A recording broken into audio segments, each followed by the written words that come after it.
Wow, can't you guys believe this? For the first time in a while, I'm gonna talk about SmackDown. Let's not waste any time. As the show started off, you know how they usually show like everybody walking into the arena? Well, as Jelly Roll was being introduced to everybody, there was people running. So the cameraman ended up following them, and then we see a car accident. We literally see Drew McIntyre legitimately beating the absolute crap out of Jacob Fatu, making him bleed. After being separated by officials, Drew McIntyre goes inside the arena and starts talking. Drew says in full anger, "I should be getting ready for the main event of WrestleMania, and you took it from me. Now I want to fight." Now we have Nick Aldis coming out of here and telling Drew, you are close to unemployment on the road to WrestleMania." Drew McIntyre literally claps back at Nick Aldis and he tells him, "Your son Donovan should be ashamed of the corporate idiot of a father you are." And then after Drew said that, Jacob Fatu in the background starts coming out, breaking free from all the other guys that are trying to separate him. Jacob goes straight after Drew McIntyre and they start beating the absolute crap out of each other. They fought all over the ring, and now taking it to the announce table, Drew McIntyre is lying there. Jacob Fatu gets separated, but then Jacob Fatu wasn't done. No, he wasn't. He gets back up, he goes on top of the barricade, jumps off of the barricade, slams onto Drew McIntyre with a big splash right through the announce table. But did you guys think that they were actually done? Oh, no. They were not done. But for right now, let me go and switch over to Randy Orton because he needed to explain after his actions on what he did to Cody Rhodes last week on Friday Night SmackDown. Now, before we get to the Randy Orton segment, Randy Orton actually appeared on Raw via satellite. He was seen talking to somebody on the phone. Who was it? A lot of people were saying The Rock. What if people are also saying like Ric Flair? And Randy repeated the quote by saying, "Wrestling has more than one royal family." So that was last Monday night on Raw. What about here? Randy Orton comes out. Big cheer, by the way. Nobody wants to boo Randy Orton. Randy gets the chair, the exact same chair that he assaulted Cody Rhodes with. He sits on it and starts doing his promo. Randy says, "I tried to get back to the fans that they love me by singing my entrance theme, signing things for you, doing things for you. That puts a smile on my face. And that smile is the most empty I've ever felt in my life. When my career ends, I don't want to be remembered for the smiles that I've given to the kids, but the amount of world titles that I've won. Last week, Cody Rhodes lifted the weight off of my shoulders because he asked me to be at my very best, to listen to the voices. The problem with listening to the voices is that I don't control them. There's chaos. Sometimes I even hurt myself. I need that killer instinct to win my 15th WWE title." And then we have Randy Orton repeating the lyrics to his theme song. "I hear voices in my head.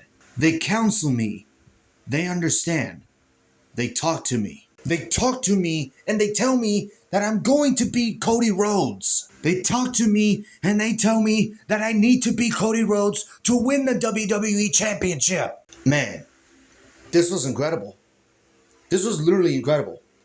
Like, Randy Orton does not miss with his promos. You even have the crowd cheering for him, despite what he did to Cody Rhodes last week. So then we go backstage, we see Randy Orton walking by, and then he sees a bunch of superstars like Berto, Angel, Ray Phoenix, and then we see Apollo Crews and Matt Cardona. So Randy actually talks to Matt Cardona, who's great friends with Cody Rhodes. Matt Cardona mentions of what Randy Orton did to Cody Rhodes last week.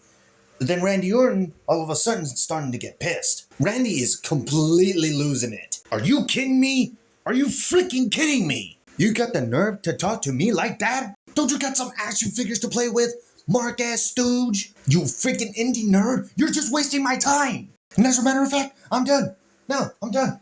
And all of a sudden, Randy Orton starts attacking Matt Cardona, literally taking his anger on Matt Cardona. And Randy tells Cardona, "Stay out of my business. You wouldn't understand." Nah, bro. The fans are literally loving this right now. So then we switch it over to the MFTs, which they lost their tag team champions to R-Truth and Damian Priest. Yeah, that's a tag team. And as the MFTs were having this argument with each other, Jacob Fatu and Drew McIntyre are still fighting each other. Literally all throughout the show is these guys freaking fighting each other. So then we move on later on in the show. Jelly Roll was getting ready for his segment with Kit Wilson. Why is he feuding with Kit Wilson? But then he ends up seeing Randy Orton in the backstage area. He goes up to Randy Orton. Randy apologizes to Jelly Roll. He was completely losing his mind last week on SmackDown. Jelly Roll says to Randy, "Randy, you have a precious soul. A father, a husband.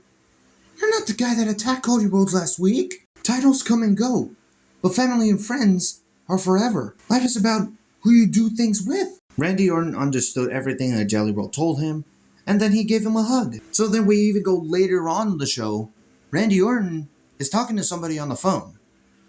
Like we asked, who's on the phone? So he tells the person on the phone, "I'm going to settle things in the ring." Randy is now back out here, now giving high fives, giving handshakes to kids. So Randy's in the ring and he says, "I have an apology for all of you, but most importantly for Matt Cardona. So Matt, if you please, come out here." "Man, I'm really sorry. I really do like action figures. We've known each other for 20 years. Next week, I'm going to apologize to Cody Rhodes. Will you forgive me?" So then Matt Cardona ends up forgiving Randy Orton for his actions. So they hugged.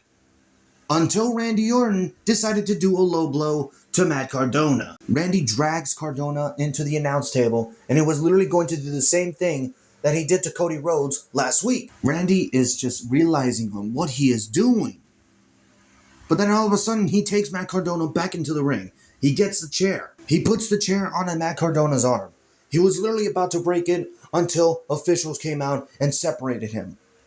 But then everything cleared up for Randy Orton to actually stomp on the chair to break Matt Cardona's arm. Randy has lost it. He tries calming down, but then in the background, you see that Drew McIntyre and Jacob Fatu are still fighting. So these guys are outside. What is this? Where are they at? Nick Aldis and other officials are trying to tell Jacob Fatu and Drew McIntyre to stop. But then, all of a sudden, they just beat each other down on this freaking thing. And they ended up falling down. And that's how SmackDown goes off the air. Bro, my voice is freaking cracking all over the place. Here are things I need to tell you guys. Randy is great at what he does. Drew McIntyre and Jacob Fatu, we already know that this is going to lead to WrestleMania. Could probably lead them into a Falls Count Anywhere match. And with Randy Orton, he did everything on his own. Cody Rhodes wasn't there. I don't think Cody Rhodes even needed to be there. When Cody returns, I don't want him smiling anymore. This is serious. Randy Orton has completely lost it. Cody Rhodes has to do the same thing. But what about you guys? What did you guys think of this week's Friday Night SmackDown? Did you like it? Did you hate it? Let me know in the comments below. Thank you guys for watching. Like, comment, subscribe. Tap on the notification bell for more videos. Follow me on Twitter at Ethan Social. And I'll see you in the next one.